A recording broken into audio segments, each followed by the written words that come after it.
The story continues with unexpected twists. What happens next will leave you speechless. This episode uncovers secrets no one saw coming. Watch till the end. You'll be shocked. Don't forget to subscribe, like, comment, share, and turn on your notification bell. This is the beginning of this story. The judge entered. The courtroom became silent. Court is now in session, the judge announced. Vanessa looked at Ariana across the room. Their eyes met. Mother and daughter. No longer family. Now enemies. The war had officially begun. The judge called the first witness. It was Mr. Raymond Cole, Jonathan Carter's former lawyer. He walked to the stand slowly. Mr. Cole, Ariana's lawyer asked, did Jonathan Carter ever discuss a second will with you? Mr. Cole hesitated. Vanessa stared at him intensely. Sweat appeared on his forehead. Yes, he said finally. The courtroom gasped. Vanessa's expression froze. Mr. Cole continued. He told me, he said, that if anything happened to him, Ariana should inherit most of his estate. Vanessa felt like the ground was slipping beneath her feet. Ariana closed her eyes briefly. Her father had truly tried to protect her. And now, his voice was speaking through the courtroom. The courtroom was silent. All eyes turned to Vanessa Carter as her lawyer stood up. Your Honor, he said confidently, this so-called second will is nothing more than a desperate attempt by Miss Ariana Carter to destabilize her mother's rightful control. Vanessa sat elegantly, her posture perfect. She looked calm. Too calm. Her lawyer continued. Jonathan Carter was legally married to Vanessa Carter. According to the law, the spouse is the primary beneficiary unless stated otherwise in a legally filed will. He turned toward Ariana. Miss Carter was young and emotional after her father's death, he said. She was easily influenced by outsiders with hidden agendas. Ariana clenched her fists. She knew exactly who he meant. Marcus. Daniel. Victor. Vanessa slowly turned her head and looked at Ariana. Their eyes met. Vanessa's gaze was cold, as if she was saying, "You are nothing without me." Ariana's lawyer stood up calmly.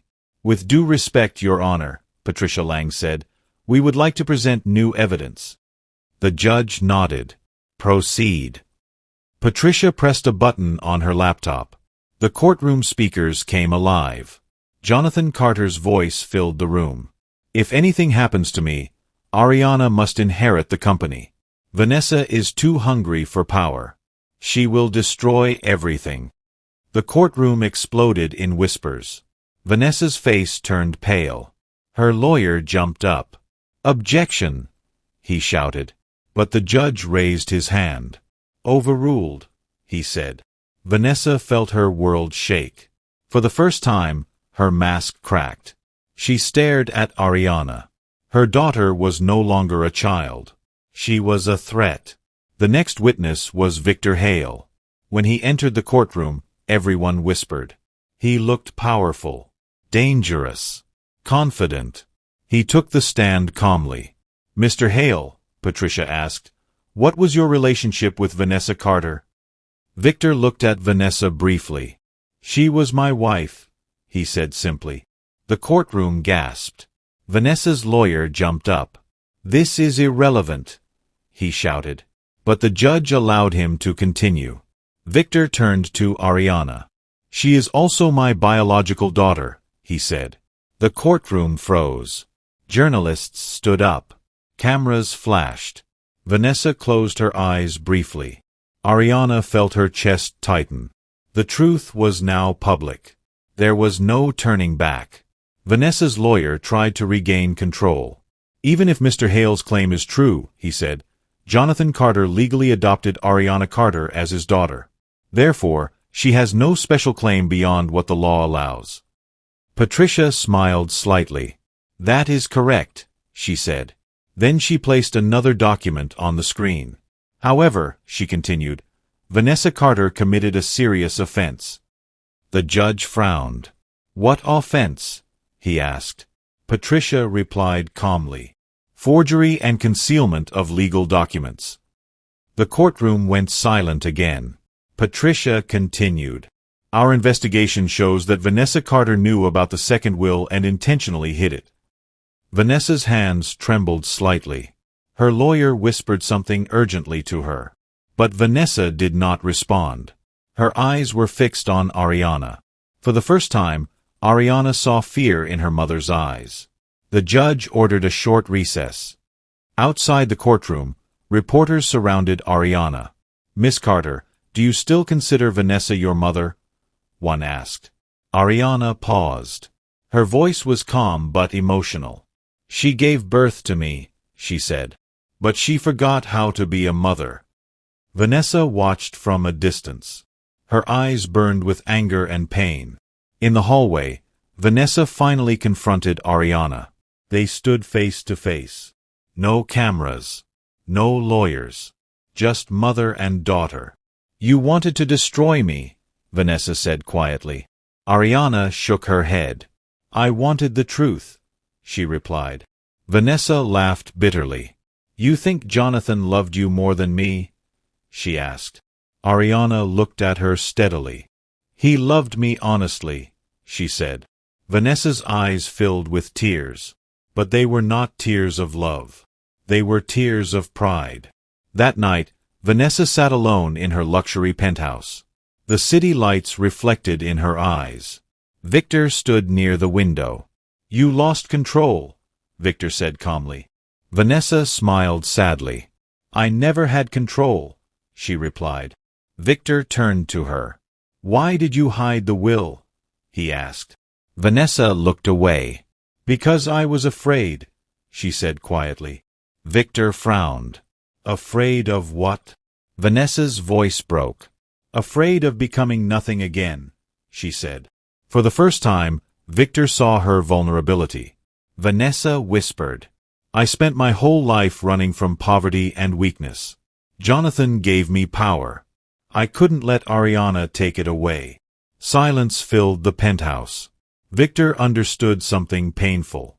Vanessa didn't hate Ariana. She feared losing herself. The final day of the trial arrived. The courtroom was packed again. The judge looked serious.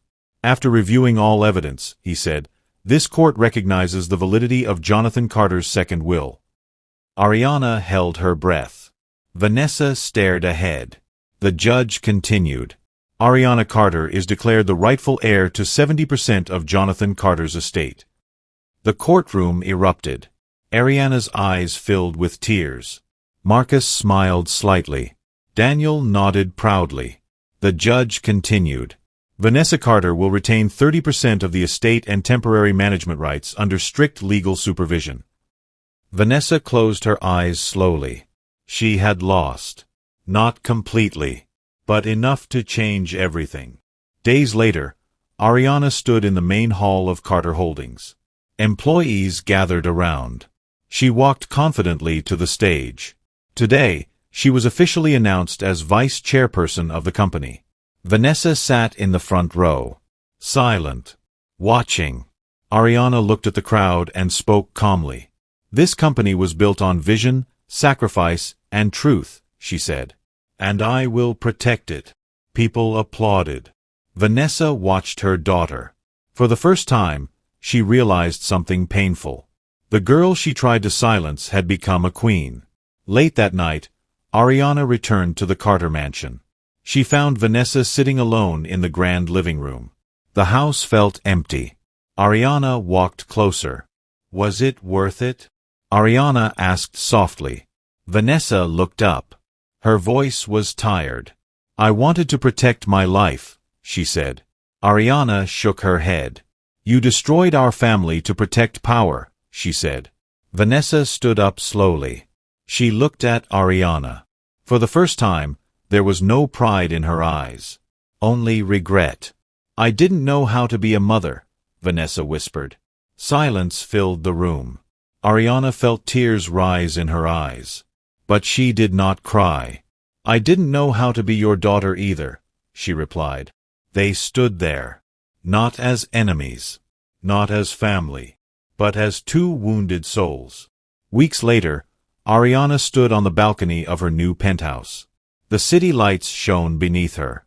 Marcus stood beside her. "You won," he said. Ariana shook her head slightly. "I didn't win," she replied. "I survived." Marcus smiled faintly. "And you became stronger," he said. Ariana looked at the sky. Her father's voice echoed in her mind. "Never let anyone take what belongs to you." She whispered softly, "I didn't." The wind blew gently.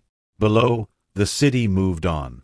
Above, Ariana Carter stood tall, no longer a victim, but a woman who reclaimed her destiny. The Carter mansion was quiet. Too quiet. Ariana stood in her father's old office, staring at the city through the glass wall. She was now vice chairperson of Carter Holdings. She had wealth, power, respect, but something inside her felt unsettled. Marcus entered quietly. "You should be happy," he said softly. Ariana smiled faintly. "I am," she replied. Then she paused. "But I feel like something is coming." Marcus looked at her seriously. "In our world," he said, "peace is usually just the silence before war." Ariana turned to him. "Whose war?" she asked. Marcus hesitated. "Your biological father," he said. "Victor Hale." The name still felt dangerous. The next day, Ariana received a formal invitation. Golden envelope. Private jet logo. Inside was a simple message. Dinner. New York. You deserve to know the rest of the truth. Victor Hale. Daniel warned her not to go. Vanessa told her nothing. But Ariana decided to face it. That night, she boarded Victor's private jet. The interior was pure luxury. Leather seats, gold details, soft lights. Victor sat calmly, holding a glass of wine. "You look stronger," he said. "I had no choice," Ariana replied. Victor nodded slowly. "You remind me of myself," he said. Ariana frowned. "I didn't come here for compliments," she said. Victor smiled slightly. "I know," he replied. "You came for answers." Victor showed Ariana a massive digital screen. Charts. Companies. Banks. Global assets. "This is my empire," Victor said calmly. Ariana's eyes widened. It was bigger than Carter Holdings. Much bigger. "You think Jonathan Carter was powerful?" Victor asked. He shook his head. "He was only visible," Victor said. "I was invisible." Ariana felt uneasy. "Why are you showing me this?" she asked. Victor looked at her directly. "Because," he said slowly, "I want you to join me." Ariana froze. "Join you?" she repeated. Victor nodded. "You are my daughter," he said. "You belong to my world." Ariana's voice hardened. "I already have a world," she said. Victor smiled calmly. "And that is the problem," he replied. Victor leaned forward. "Jonathan Carter gave you morality," he said. "I can give you dominance." Ariana stood up suddenly. "I'm not like you," she said. Victor's eyes darkened slightly. "No," he said softly. "You are worse." Ariana froze. Victor continued. "You have his heart and my blood," he said. "That makes you dangerous." Ariana felt anger rise. "You ruined my family," she said. Victor shook his head. "No," he replied. "Your mother did." Silence filled the jet.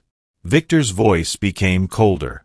"If you refuse me," he said, "I will destroy Carter Holdings." Ariana stared at him. "Why?" she asked. Victor answered simply, "Because nothing should exist outside my control." Ariana understood something terrifying. Her real father was not just powerful. He was ruthless. Ariana returned to Los Angeles with a heavy heart. That night, Marcus came to her penthouse urgently. "Ariana," he said, "I found something." She looked at him. "What?" she asked. Marcus hesitated. Your father's death, he said slowly, was not natural. Ariana froze. What do you mean? She whispered. Marcus handed her a file. Inside were medical reports, altered records, hidden prescriptions. Jonathan Carter was poisoned, Marcus said quietly. Ariana felt dizzy. Her hands trembled. Who did it? She asked. Marcus looked at her carefully. There are only 2 possible suspects, he said. Ariana swallowed hard. Who? She asked. Marcus answered slowly. Victor Hale or Vanessa Carter. The room felt cold. Ariana confronted Vanessa the next morning. They met in the mansion's garden. The roses were blooming, but the air felt heavy. Did you know Dad was poisoned? Ariana asked directly. Vanessa froze. Her eyes flickered. That's ridiculous, she said. Ariana stepped closer. Look at me, she said. Vanessa looked away. That was enough. You knew, Ariana whispered. Vanessa's voice trembled slightly. I suspected something, she said. Ariana's eyes widened. Why didn't you say anything? She asked. Vanessa looked at her with tired eyes. Because, she said quietly, if I had spoken, I would have destroyed everything. Ariana felt anger and pain crash inside her. So you stayed silent? She asked. Vanessa nodded slowly. Yes, she said. For power. Ariana turned away. Her heart felt heavier than ever. Days later, Carter Holdings stocks suddenly dropped. Banks withdrew support. Partners canceled contracts. News headlines exploded. Carter Holdings under investigation. Mysterious foreign investors take over key assets. Daniel slammed a file on the table. This is Victor, he said. Marcus nodded. He's attacking from the shadows, he said. Ariana stood calmly. Her eyes were cold. So this is his way, she said. Daniel looked at her. What are you going to do? He asked. Ariana replied without hesitation. I'm going to fight him. Marcus looked at her carefully. He's your biological father, he said. Ariana's voice was steady. He's my enemy, she replied. Ariana called an emergency board meeting. Executives panicked. Investors worried. Vanessa sat quietly in the corner. Ariana stood at the head of the table. Her voice was calm but powerful. We are under attack, she said. The board members looked at her. But we will not fall, she continued. She placed a document on the table. I am launching Carter Global, she said. Everyone gasped. A new division, Ariana explained, independent from Victor Hale's network. Daniel smiled slightly. Marcus nodded. Vanessa watched her daughter. For the first time, she felt something unexpected. Pride. That night, Ariana recorded a video message. Her voice was calm. Her eyes were fearless. Victor Hale, she said, I know what you are doing. She paused. You tried to buy me, she continued. You tried to threaten me. She leaned closer to the camera. But you forgot something, she said softly. Her eyes hardened. I am Jonathan Carter's daughter. She ended the recording. Marcus watched her. He will respond, he said. Ariana nodded. I know, she replied. And when he does, she added quietly, I'll be ready. The next morning, every major news channel played the same headline. Victor Hale acquires 40% of Carter Holdings shares. Ariana stared at the screen. Daniel froze. Marcus clenched his fists. Vanessa closed her eyes slowly. Victor Hale had officially entered the battlefield. Not as a secret enemy, but as a co-owner of the Carter Empire. Ariana whispered softly, So, you chose war. Her eyes burned with determination. Fine, she said. Let's fight. The story continues with unexpected twists. What happens next will leave you speechless. This episode uncovers secrets no one saw coming. Watch till the end. You'll be shocked. Don't forget to subscribe, like, comment, share, and turn on your notification bell. This is the beginning of this story. Sit back, relax as we bring you the next episode.